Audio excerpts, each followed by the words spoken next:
Now, they say the cream always rises to the top, but in my experience, it's always the scum. What do you want?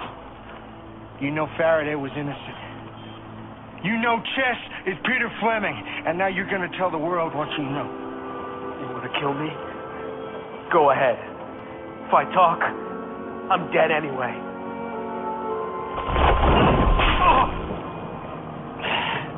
Wrap it up. You got a call through to ARC. They're on their way. Last chance!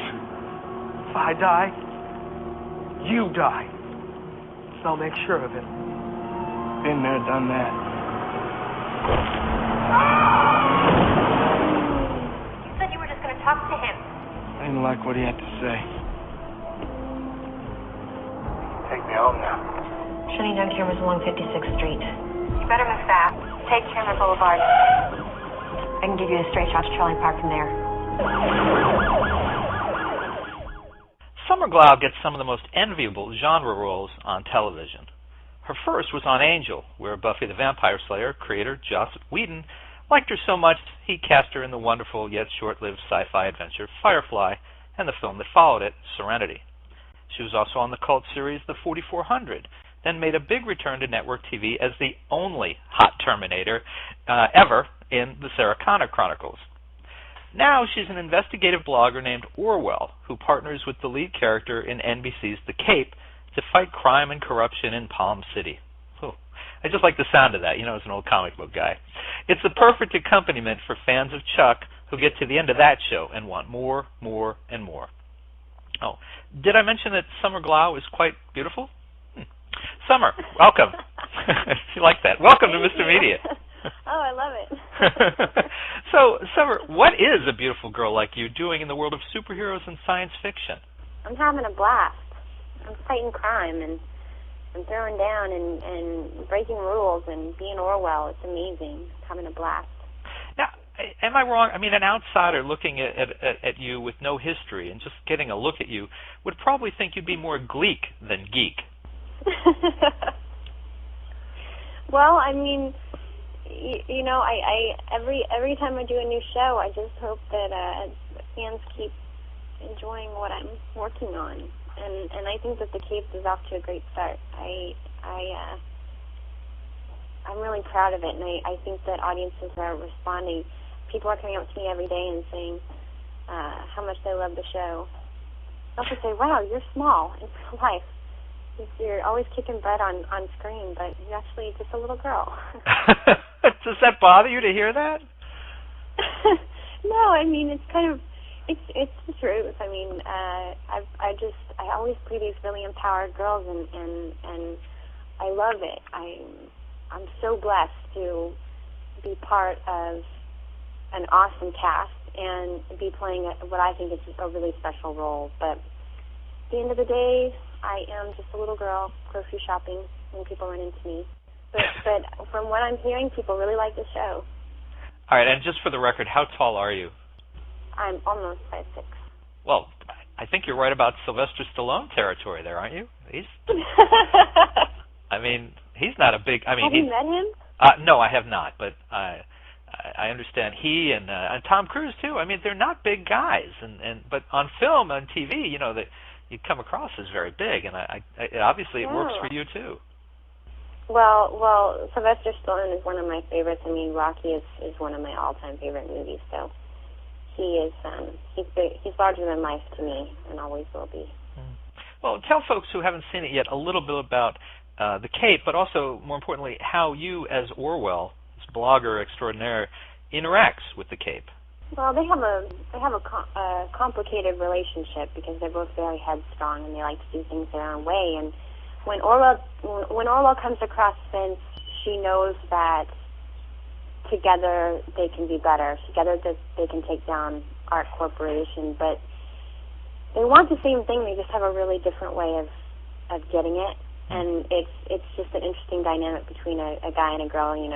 He feels like she bosses him around, and she feels like he's not listening. And so over time, they find a way of communicating, and it's really fun. It's a really fun part of the character. Now, I don't want to be too geeky myself because I'm a little dated on this, but Orwell kind of reminds me of the modern Barbara Gordon character in the Batman comics, who I guess is stuck in a, but unlike you, stuck in a wheelchair. But she's running like the city. She knows where all the crime is going on. She's telling superheroes where to go and what to do. Am I the first to draw that comparison? I don't think you're the first. I think that there's definitely similarities there, and I think that it's cool. She's been on her own since she was 12, and she's had to find a way to protect herself, you know, to keep her identity hidden, but to be able to speak to the city, and that's what she's come up with, as being a blogger, which you know, is sort of a modern take on that concept. And she also gets out in the field a lot, though, too. She's always getting into trouble. Well, you know, I'm kind of wondering if by going to you for the role of Orwell, if the producers were thinking, you know, at some point maybe magically the cape winds up on her for an occasional episode, because we know she can go out and kick ass. Oh yeah, I mean, as our season unfolds, you're going to see some crazy situations that she gets into, but she sees this as her mission, which I like. You know, she's not a sidekick. She's doing things her own way. Now, Summer, after having done Firefly, which, by the way, I love, my family loved. We discovered it after it went off the air, and then went and someone recommended it, and we rented the whole thing from Netflix and watched it like over 2 weekends. Great stuff. And I wondered if, after doing Firefly and Terminator, which a lot of people love but didn't get long runs, are you able to seek any kind of assurance before you take a role like on the Cape that the network is going to give it a longer tryout than the last two? Well, I have been thrilled with the support that NBC's been giving us so far. More so than ever, I just feel really supported, and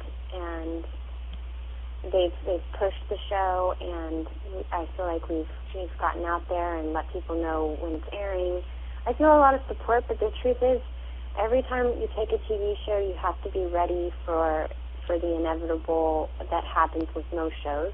And you know, I have friends that are cast and pilots that never air. You know, it's part of being an actor. You have to fall in love with the show, and you have to commit completely, and then whatever happens, happens. And so I'm used to it. I feel like it's just part of the job. But with this show, I feel like it's really special, and people are already coming up to me and saying that they're watching, and I feel really great about it. Well, I got one more question for you. My wife and daughter insist that I ask. I have no idea what the answer is going to be. But as big Firefly and, of course, Serenity fans, is there any chance that Joss sees that coming back in some way at some point, or are we done with that? We're never done. It's never over. There's always hope. I'm never going to give up. I know that Joss is a little busy right now, but yeah, who knows? It is amazing how that cast is. I mean, Nate is over on Castle. I can't think of the actress's name on V. Ryan is doing V. Right. It's you know, it's quite remarkable, and it really shows you the quality of you guys that were gathered together. So we'll keep our fingers crossed that you guys will make it back.